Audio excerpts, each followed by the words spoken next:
हुजूर अक़दस सल्लल्लाहु अलैहि वसल्लम की खिदमत में हाजिर हुआ और अर्ज करने लगा कि या रसूलल्लाह सल्लल्लाहु अलैहि वसल्लम, मैं बहुत गरीब हूँ, मुझे कोई ऐसा अमल बताएं कि मैं अमीर हो जाऊं और मुझे गुर्बत से निजात मिल जाए। तो हुजूर अक़दस सल्लल्लाहु अलैहि वसल्लम ने उस शख्स को कहा कि चावल खाया करो। तो वो शख्स ये इरशाद सुनकर चला गया और कुछ देर बाद एक और शख्स आप सल्लल्लाहु अलैहि वसल्लम की खिदमत में हाजिर हुआ और कहने लगा कि या रसूलल्लाह सल्लल्लाहु अलैहि वसल्लम, मेरे पास इतनी दौलत है कि मुझसे संभाली नहीं जाती, मुझे कोई अमल बताएं कि मेरी दौलत कम हो जाए ताकि मैं इसे संभाल सकूं। तो उसको भी रसूलुल्लाह सल्लल्लाहु अलैहि वसल्लम ने यह फरमाया कि चावल खाया करो, तुम्हारा मसला हल हो जाएगा।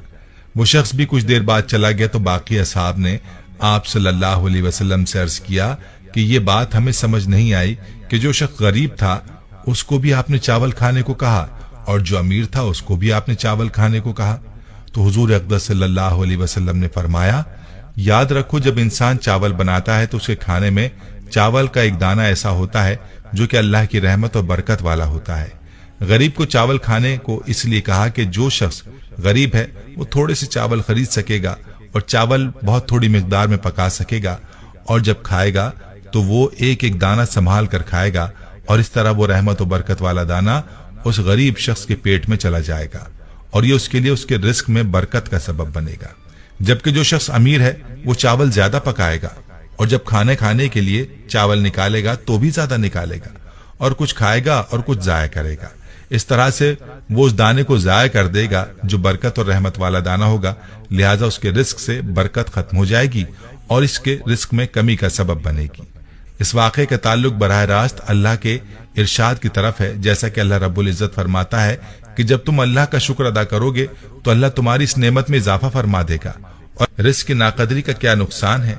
इस बारे में हजरत अली रजी अल्लाह तआला अन्हु की यह हिकायत मुलाहजा फरमाइए। हजरत अली रजी अल्लाह तआला अन्हु लोगों को दर्स इखलाक दे रहे थे कि किसी ने पूछा, ऐ अमीरुल मोमिनीन, जिंदगी में अजाब और परेशानी आने की सबसे बड़ी वजह क्या है?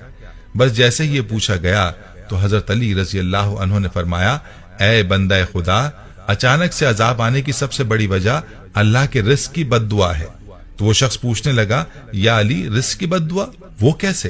तो हजरत अली रजी अल्लाह तआला अन्हु ने फरमाया कि इंसान जब बचे हुए खाने को जमीन पर फेंक देता है और वो बचा हुआ रिस्क जमीन पर कुचला जाता है तो उस वक्त वो फरियाद करता है कि ऐ अल्लाह, तूने मुझे इंसान के लिए खल्क तो किया है, लेकिन इंसान मेरी कदर से नावाकिफ होकर मुझे कुचलते हुए जा रहे हैं। याद रहे कि जब भी खाना खाओ तो दस्तरखान पर बची हुई रोटी को खा लेना और उतना ही खाना खाया करो जिसको आखिर तक खा सको, क्योंकि मैंने अल्लाह के रसूल सल्लल्लाहु अलैहि वसल्लम से सुना है कि जब दस्तरखान पर गिरी हुई रोटी इंसान खाता है तो वो इंसान के लिए शिफा बन जाती है। अगर रास्ते पर चलते ये देखो कि जमीन पर रोटी पड़ी है और वो कुचली जा रही है तो अल्लाह का नाम लेकर उसको उठाकर किसी ऐसी जगह रख दो जहां वो पैरों में ना कुचली जाए और अल्लाह की दूसरी मखलूक उसको आराम से खा सके। ऐ शख्स, इस अमल से अल्लाह का रिस्क तुम्हारे लिए दुआ करेगा और रिस्क की दुआ अल्लाह कभी रद्द नहीं करता।